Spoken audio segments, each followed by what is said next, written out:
کسانی که ادعا دارن ما سید هستیم در عصر ما، مثلا آقای خامنه‌ای میگه من سیدم، آقای خمینی میگه من سیدم، فلانی میگه من سیدم، یک سید میگه سید دیگر را میکشه. درسته؟ من سید نواب صفوی رفت سید احمد کسروی را کشت که این مرتد شده. آخه در بین اینا واقعا اینا سید هستن نیستن؟ من میگم من نمیدانم. درسته؟ آن چیزی که من میدانم اون ساداتی که واقعا سید بودند در زمان ائمه علیهم السلام، در بین اونا افراد ناباب کم نبود. در بین فرزندان ائمه علیهم السلام، برادرزاده های ائمه، پسر عموی ائمه، امام جعفر صادق علیه السلام را پسر عمویش زندانی کرد، توهین کرد، گفت را میکشم. خلاصه حضرت امام کاظم علیه السلام برادرش، حضرت امام کاظم علیه السلام برادرزاده‌اش، اصلا امام کاظم علیه السلام را چی کسی به کشتن داد؟ برادرزاده‌اش کشتن داد.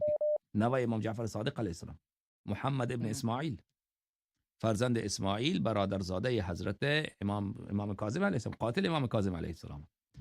و بعد برادران امام رضا علیه السلام، کارهایی که با امام رضا علیه السلام کردن، ظلم‌هایی که به ایشان کردن و اغلبشان واقفی شدن.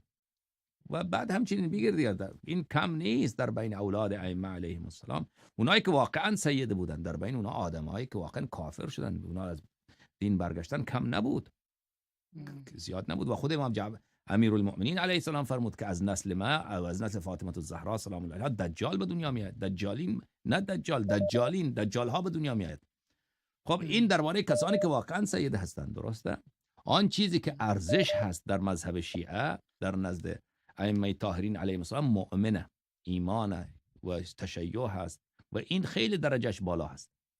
در بین عوام الناس یک سلسله روایات و احادیثی راجع به سید بودن مشهور شده، حتی در بین علما که اینا هیچ اساس و ریشه ای ندارد و اون احادیث یا یک معنای دیگر دارد یا اصلا اونا احادیثی است که در هیچ کتاب معتبری نیست و اونا مشهور شده بین مردم و عده‌ای از مردم به خاطر یا بعضی از احادیثی که اصلا دروغه، اصلا حدیث نیست، بین مردم مشهور کردن.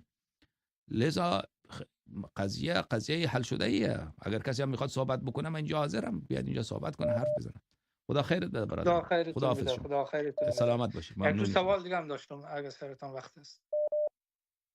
یک سوال بکن، سوال مهمه، اگر است یک سوال دیگر بکن. باشه. امین سادات به کسایی گفتم میشه که از بنی فاطمه علیه السلام باشه یا که امین خیلی مهم بود. لفظ سید کدام چیز شرعی نیه، کدام اصطلاح شرعی نیست.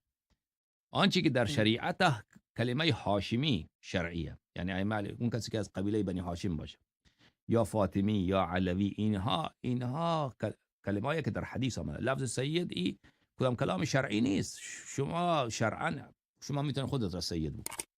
شما از فردا اسم پسرت را سید بگذار، سید فلانی، او کدام حرمتی نداره. این اصلا این واژه در بین مردم مشهور شده که سید فقط به یک خاندان، کسانی که از نسل هاشم باشه به اونا سید میگوین. درسته؟ یا کسانی که فقط از نسل امیرالمؤمنین علیه السلام باشه سید میگوین. خب حالا این تعریفاش فرق میکنه، در بعضی جا رواج‌ها فرق میکنه دیگه. در ایران کسانی که مثلا از نسل جعفر طیار باشه به اونا سید میگوین، از نسل علی علیه السلام باشه ولو فاطمی نباشه سید میگوین، در بعضی جا به او سید نمیگوین. خلاصه این رواج‌های مردمه. این کدام اصطلاح شرعی، عنوان شرعی نیست. این